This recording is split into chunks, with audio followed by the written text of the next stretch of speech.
की आयु में थी। मेरा नाम राबिया था और मैंने परमात्मा की ज्ञान से प्रभावित होकर के पिछले संस्कार भी कुछ काम करते हैं। मैंने नाम भी ले लिया, 4 वर्ष मैंने भक्ति भी की, शादी कराने से भी मना कर दिया था। अब क्या कहानी थी पुण्यात्माओं। ये राबिया 12 वर्ष की थी, परमात्मा मिले, इनको सारा ज्ञान समझाया।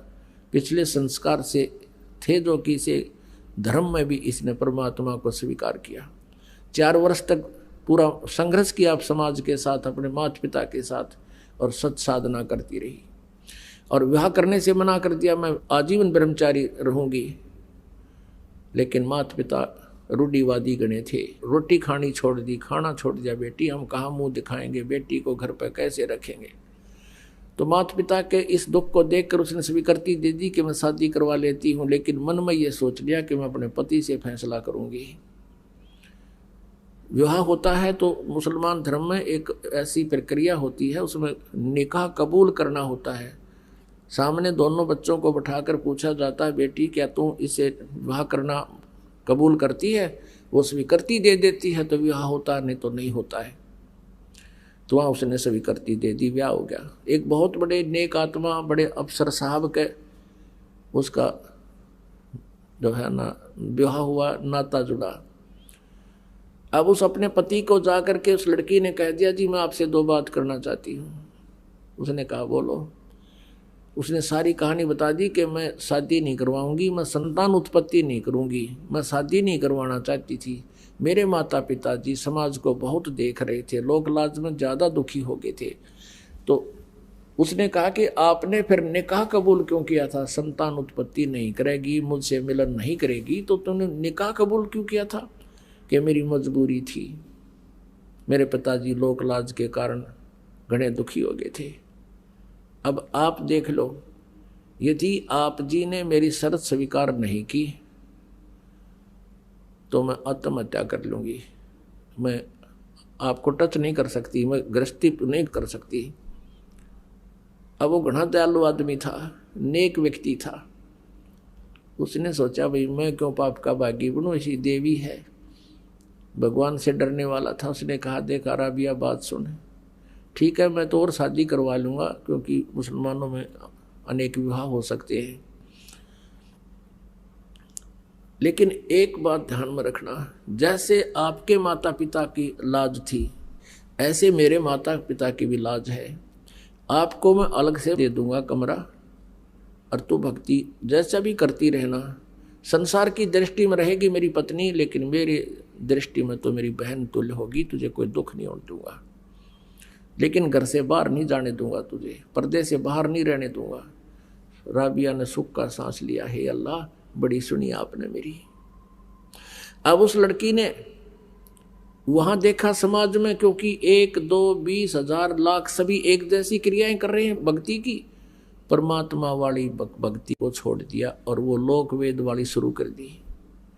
पुण्यात्मा सत्संग के अभाव से अभी तक ये बिजली गिरती रही। अगर उस लड़की को रह रहकर सत्संग मिलता रहा होता, परमात्मा उन जो त्रुटियां समाज में होती हैं उनको अब पहले करके दिखा दी कि ये ऐसी बिजली गिरती है, इसलिए सत्संग की आवश्यकता रह रहकर पड़ेगी आपको, तो वह विचलित होगी। और वही पूर्व वाली जो साधना अपने धर्म में थी वो करने लगी, नमाज नमोदर ये सब, बकरीद ईद सब करने लगी। फिर होगी जब वो वृद्ध अवस्था में आई, उसने अपने पति से कहा कि अब हज करना अनिवार्य बताते हैं, आपकी आज्ञा हो तो मैं हज कराऊं। मुसलमान धर्म में ये माना जाता है जो हज कराते हैं तो वो सीधे स्वर्ग जाते हैं जब उनकी मृत्यु होती है।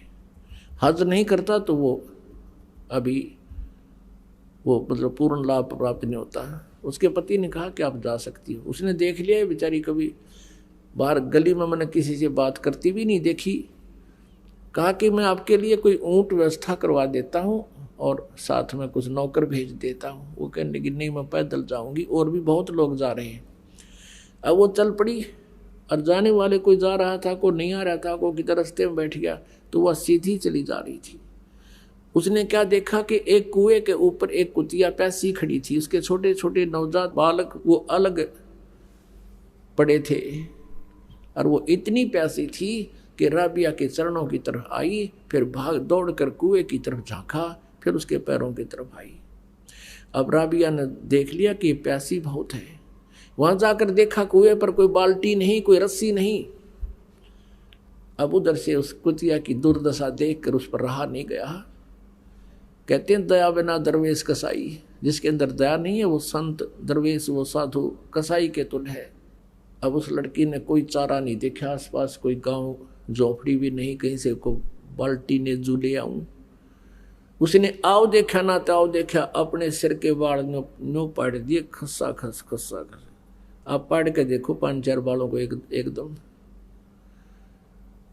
नो खस्सा खस पाड़ दिए, कति सारे बाल पाड़ दिए। और उनकी फिर रस्सी बांटी, आप लो आने होगी। रस्सी बांटी बहुत लंबी, गहरे पानी जल होता था। अपने कपड़े निकाल कर, पहले मोटे कपड़े पहना करते थे खादी के रेजे के, और उसका बांध के नीचे जल में डबोए और फिर निकाल के एक पात्र पड़ा था मटके का टूटा हुआ आधा हिस्सा घड़े का, उसमें निचोड़ा, फिर पानी निकाला और कुतिया 1 सेकंड में उसने जब पी जा और फिर मुंह की तरफ देखे, फिर दूसरा।